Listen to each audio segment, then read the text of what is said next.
here we go.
Okay, wiring. Let's just rip the band-aid right off.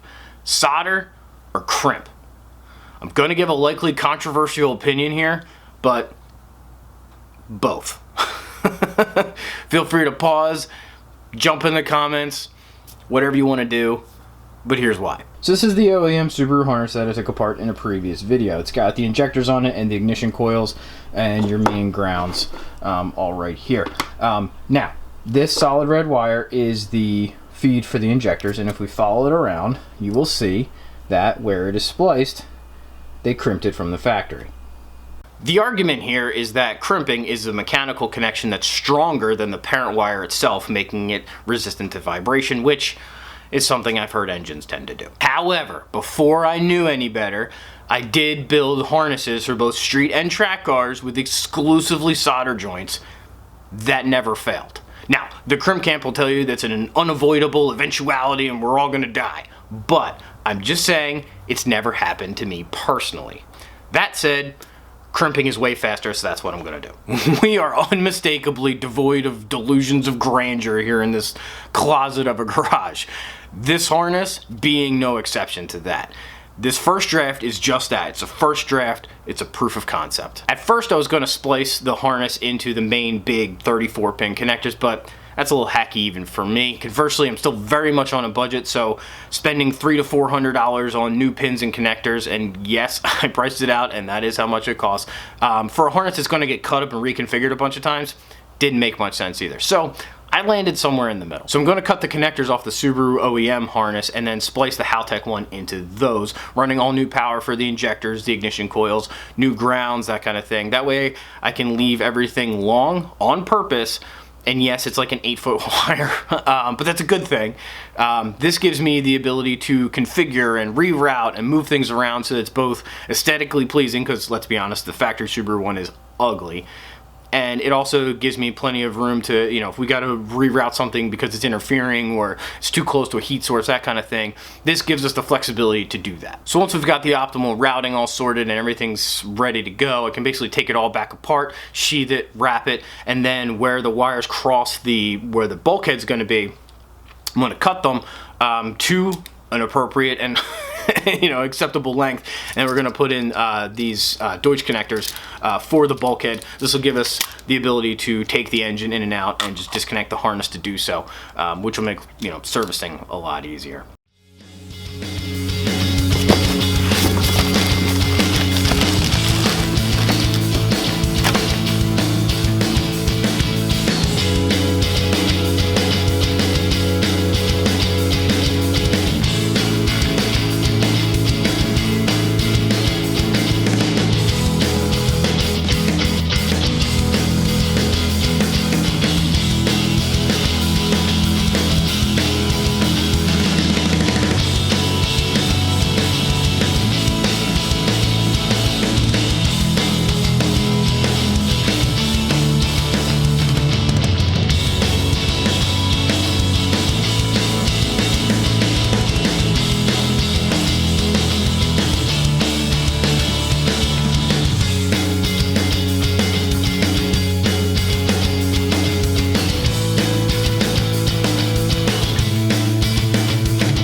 Okay, so I think I have everything ready. I know I have everything connected. Fair warning, it's a mess, but here's what we have. All right, so starting at the front, the battery is gonna live somewhere around there, I think. This bundle of wires going to the front. This is our 5-volt reference. This is our ground. Those are the primary ones. The rest are the signal wires for the pedal. And I have 2 wires, one for the brake switch and one for the clutch. These 2, green is for fuel, blue is for the thermo fans, neither of which are hooked up or exist yet. That interesting looking switch is what's going to trigger the ECU. The pink wire coming out of it is the trigger wire for the ECU, and then I have a fused link that's just coming right off the battery. That will be how it's somewhat set up. Once it's all done, it'll be a nicer fused link, and it will be obviously routed correctly and going into the actual ignition switch over there. So I have all of our grounds for our outputs, injectors, ignition coils, boost control solenoid, everything's going to the intake manifold as Subaru did from the factory. The sensor grounds all tie in the back. I'll show you that in a second, but they all feed through this main wire directly into the ECU. The only component I have on the engine not hooked up is the alternator, because I have to figure out which pin excites the windings. Okay, so coming around to the back, we have our boost control solenoid wideband controller, which is going to connect via CAN to the ECU. The air temp sensor, I have to find a home for this thing. Ideally, you want to put it as close to the throttle body as you can in the manifold, but we'll see. Our fuel pressure sensor, over here the manifold pressure sensor for our vacuum and boost reference. I do have the throttle body wired up. It's not going to work because I don't have the pedal hooked up, but I'm still waiting on the connector. Our knock sensor, and then I have oil pressure and temperature coming out of this Bosch sensor. Just a reminder, we're running the factory injectors right there, factory blues, factory coils, all that stuff. So but everything is wired in, and I think we're ready to test it. To say I'm a little nervous is an understatement. I mean, this has been a long time coming. Positive first.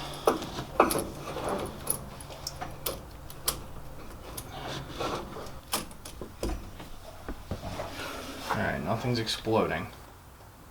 That's what I'm doing over here. Connected to our output ground.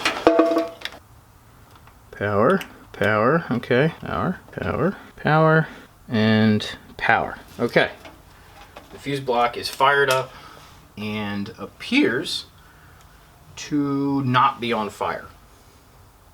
So, okay, so we're gonna disconnect the battery and then reconnect the ECU. And flip, the power light's on. And let's test this guy for, come on, 5-volt reference. Okay. All right, so let's kill the ECU. 5-volt reference is now hooked up. Pop this cover off. USB in. We've got power. Our power light's back on. Firmware upgrade must be initiated within the latest ESP software. Alright, we are officially upgrading the ECU to work with NSP. We have 2 trouble codes. Both are for the throttle pedal, which we knew we were going to have. I just want to take a minute and say, nothing's on fire. I am pleasantly surprised I didn't pinch something by accident. Did I think I was going to hook something up wrong? Not really. I've done this before, but there's always that little bit of hesitation of like, hey, when you've been in and out of this thing, you know, did you pinch something, ground a power wire, you know, whatever. So nothing's on fire, so that's fantastic. All right, let's talk fuel system. My initial plan was to run a surge tank in the actual engine bay here, but due to spatial constraints, I'm going to run it up front with the fuel cell, which it introduces new spatial constraints. Of course, by moving the surge tank up front next to the fuel cell, we now have less room for the fuel cell itself. The simple fix is to simply cut the fuel cell down to make room for the surge tank. So that's exactly what I'm going to do.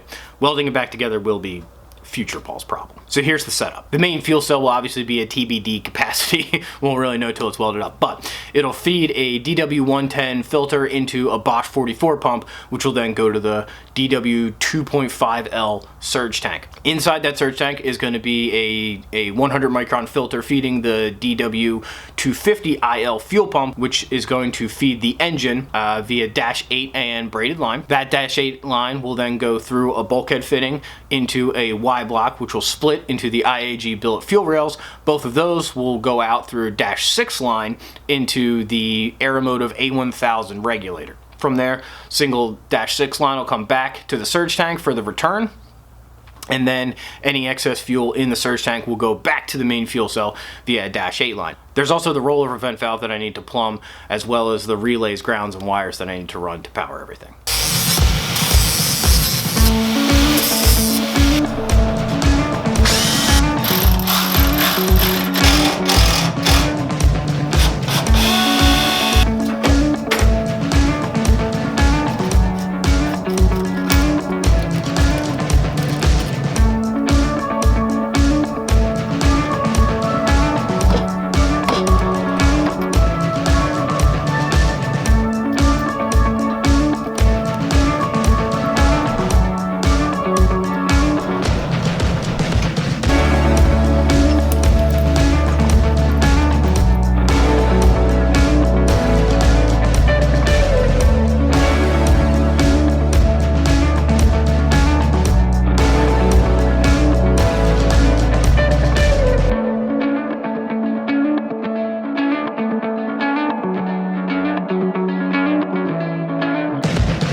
This is kind of a big deal, huh? First oil fill in the CRX. Super awkward. Definitely got to change the filler neck on this. Considering I'm standing on the floor right now, I don't know how I would actually do this in the car. I'm just throwing in some spares that I have. This fluid is going to be flushed out pretty much immediately. I just want some oil in the transmission to circulate. Given how badly that center carrier was grenaded, I don't even know if this trans is usable, but this gear oil is just going in as a kind of a first run flush, if you will. Alright, so believe it or not, we have a couple more things that we need to do for our first test fire. I have all the lines plumbed for the fuel system, going to the surge tank. I am still waiting on a couple things to connect the main fuel cell to the surge tank.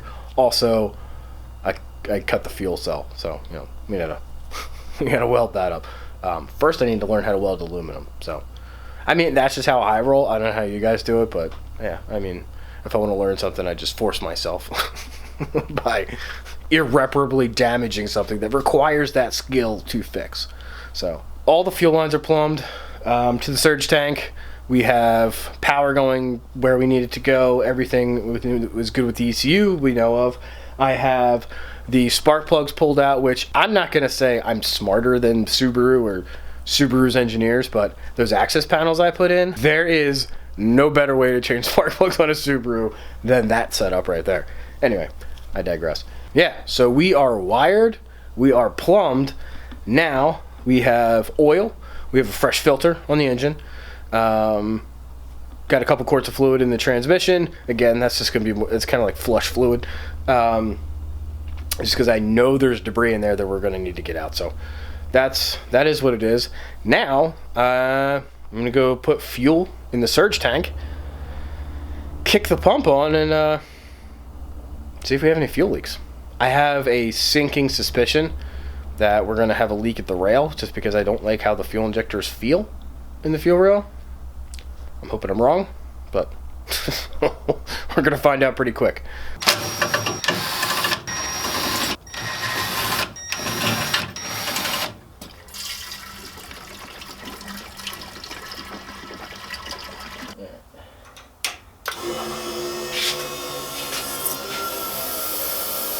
Nope. Oh, so much fuel. Well, not sure what happened, but only myself to blame, or maybe thank for additional content.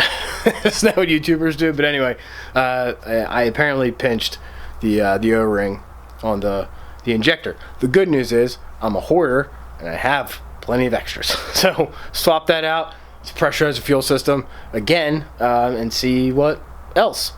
Please let it be nothing is leaking. All right, fire in the hole.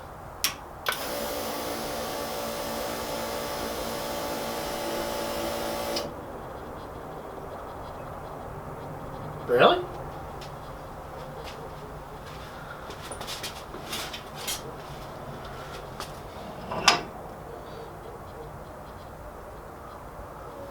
All right, let's see if we're getting fluid at the return.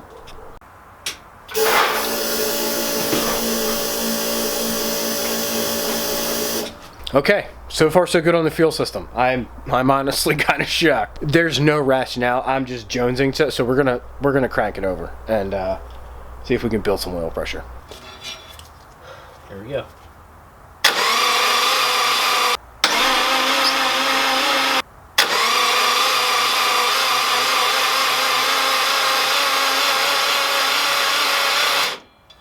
Sounds pretty good for an engine with zero compression.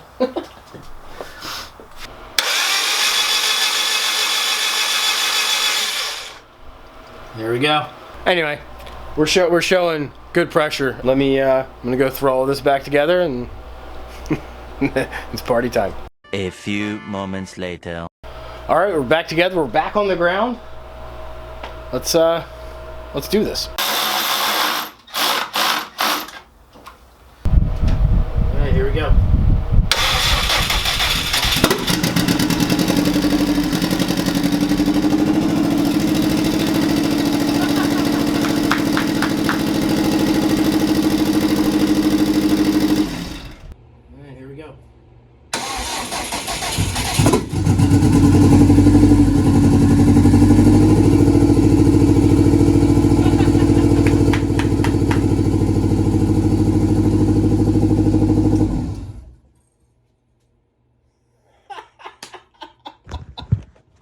We did it!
Just, oh, victory. It smells like goddamn victory in here. Oh, come on, dude. That is, oh, that is a beautiful thing. Okay, let's talk postmortem. So, good stuff first. It runs. It actually runs pretty good. It started way easier than I thought it was going to, but again, that's why I went with a stockish setup, so we don't have any larger injectors, anything to configure. The base map just works out of the gate. In the last run, I did get it up to 3,000, 3,200 RPM. Got to hear the turbo, which is just the most gratifying sound. But more importantly, no bucking, no jerking, anything like that. It accelerated smoothly. The throttle seems to be working fine. Configured the pedal and the throttle by itself. There's no issues there. Error codes are all gone now. Okay, so issues. Well, I don't know if you can tell in the video, it's not running super smooth. It's not a misfire type running rough-ish situation. It's just not as smooth as I would like it. I don't know if it's a timing issue, if it's a fueling issue. Maybe it just needs to be tuned, if it's a base map related thing. I don't know. Two issues that we do know of is one is the wideband controller for the oxygen sensor has a CAN timeout fault. I don't really know what that's about. I have to look into that. Two, a little bit more obvious of an issue is our intake air temp sensor is not reading. I checked the wiring, even flipped the wires. It just looks like a dead sensor. So I got a new one coming for that. We'll fix that. So next steps. Gonna run it again. Data log it, see if I can find any obvious issues other than the other two that I've identified already, and see if we have anything that we can do there to smooth it out. So after all that stuff sorted, then it's back to building. I got to learn how to weld aluminum so I can get the fuel cell back together and build the cooling system. We'll be welding AN bungs on the engine side of things, as well as some aluminum hard lines that are going to go from the front to the back of the car. And then building out the bulkhead, finalizing the wiring harness, building and plumbing the braking system, plumbing the clutch, and then, dare I say it, see if this thing will move under 10 power. So, not exactly a short list, but it's the closest we've ever been, so I'll take it. And on that note, I'm going to call it wraps on this episode. Thank you so much for hanging out. I will see you next time.